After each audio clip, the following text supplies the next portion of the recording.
I want you to meet our boy Steve. Steve is an MMO character in EverQuest. He is good at one or two things, but basically sucks at everything else. He routinely dies to level 5 deer. Also, our boy Steve has erectile dysfunction. Now, meet Chad. Chad has a huge cock. Chad is a character in retail World of Warcraft. He routinely kills giant packs of mobs 5 levels higher than him for hours on end without stopping. He can do a little bit of everything.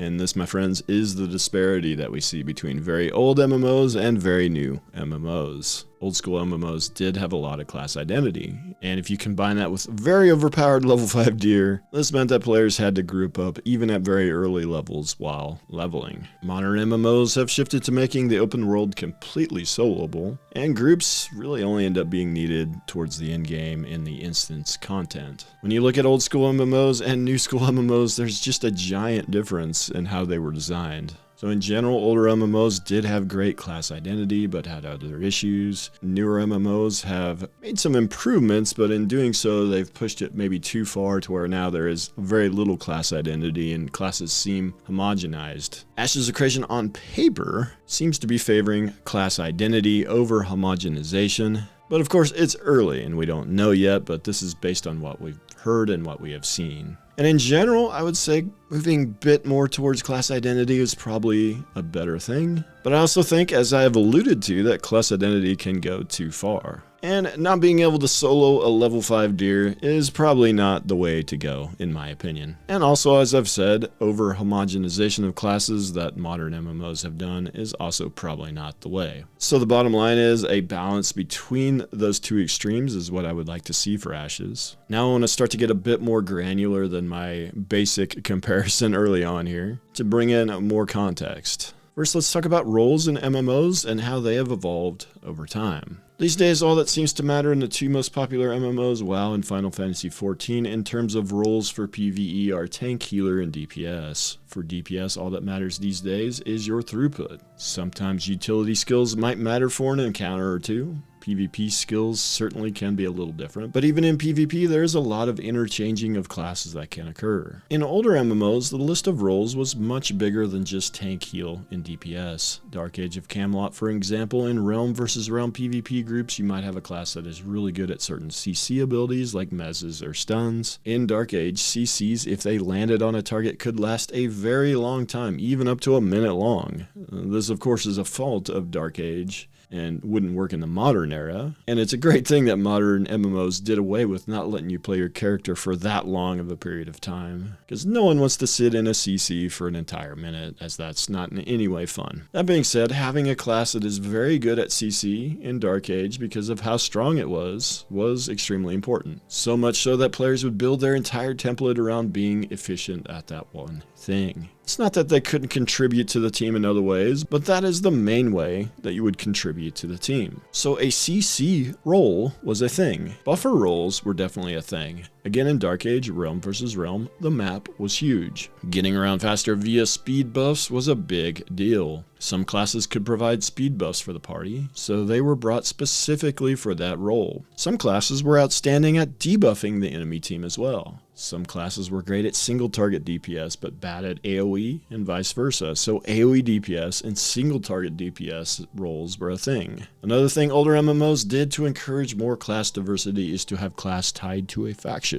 Dark Age and Warhammer Online had one tank for each faction, for instance. This tank might share some abilities across all the distinct classes, but each class had its own diverse set of skills. This made for plenty of class diversity, but at the expense of being faction-based. This is a personal opinion of mine, but choosing a faction at the start of the game, I think, doesn't make much sense. Ashes of Creation is doing things differently in that it does not have factions. Instead, in essence, it has organic pseudo-factions that form as the game progresses. I think I might go over this pseudo-factions idea more in a future video, but I just wanted to point out this is one of the reasons older MMOs had more class diversity, as it was forced via the faction systems. I'm probably missing some roles, but this is a general list of roles that older MMOs had versus the modern MMOs, which really just have 3 roles these days in my opinion. Sure, you could break the DPS down into melee and ranged, or the damage type that they provide, but rarely does that matter that much anymore. And you could do the same for some of the older school MMOs as well, with the CC role being broken down into classes that are great at one specific CC type, for example. But I think this is a good general list and gives you an idea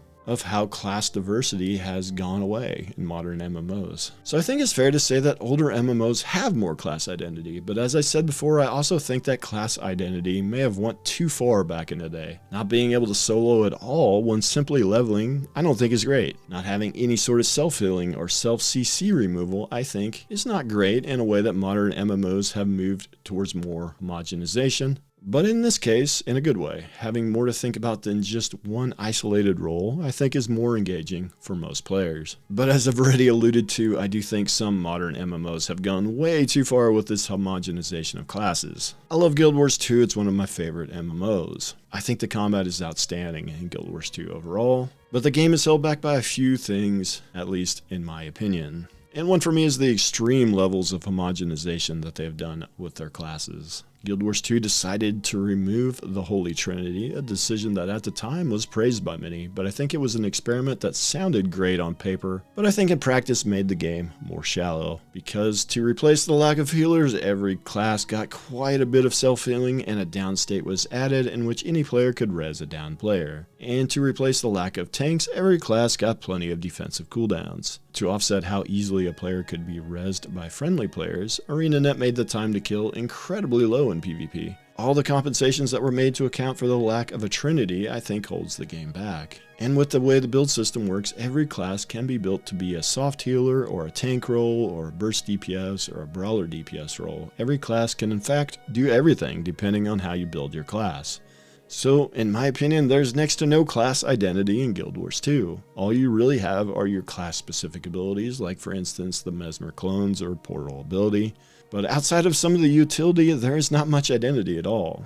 And that's too far, at least in my opinion. As for Ashes, my hope is they find the right balance. Now, everyone will certainly have their opinion of what the dividing line is. I've heard some people say that they think CCs on players should not be a thing at all, that you should never remove a player from being able to play his character. I personally strongly disagree with that idea, as for one, it removes a utility from players that does give some of that class identity. And two, this is outside the scope of this video, but it opens up potential for outplaying your opponent. I plan to elaborate on this in a future video, but tab target systems do involve player skill, and in fact there are plenty of opportunities for skill expression. This is a common argument from action combat fans that tab systems do not allow for skill expression. But I believe that to be very wrong, and this is just an example that only scratches the surface of what I have planned for an upcoming video, going into details on how tab can allow skill expression. For example, knowing when to use your CC is a big part of being successful in a PvP encounter. Just using it on cooldown without regard for what abilities your opponent has already used is a huge mistake. Waiting for your opponent to waste their CC removal ability on a soft CC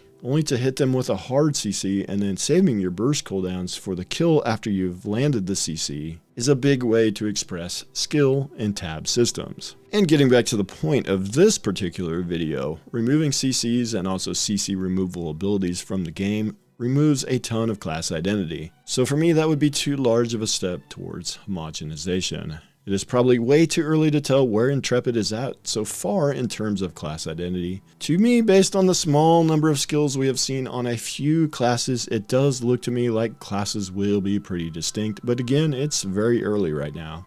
Going back to the Ranger showcase, for instance, the lack of self-healing on the Ranger kit so far is a good thing. They have good single target and AoE damage, and a ton of mobility and 1 CC break so far, and a few minor defensive cooldowns. I see no reason they should get a lot of self-healing or more defensive cooldowns as well. If they don't get a lot of self-healing and defensives, this would make them reliant on a group for certain encounters, which is the goal of Ashes of Creation, to bring back group play. And it would make the Ranger able to fill a role of high mobility single target DPS or high mobility AoE DPS depending on how they spec. And keep in mind, there's been no balance done yet, but from what we have seen, they seem to be on the right track to finding that balance. It's an important aspect of any MMO, and one that modern developers have abandoned.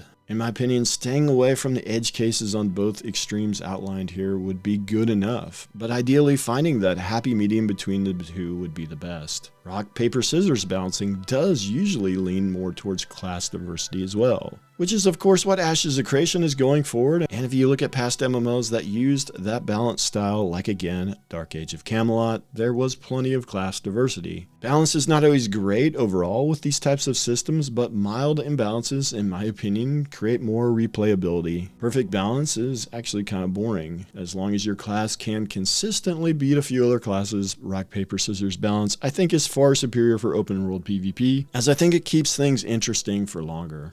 Let me know what you guys think. Do you think Intrepid's on the right path? Do you think it's way too early? Where do you guys draw the line between too homogenized and good class identity? And that's all I have for this one, guys. Thanks for watching all the way to the end, and I'll see you guys in the next video.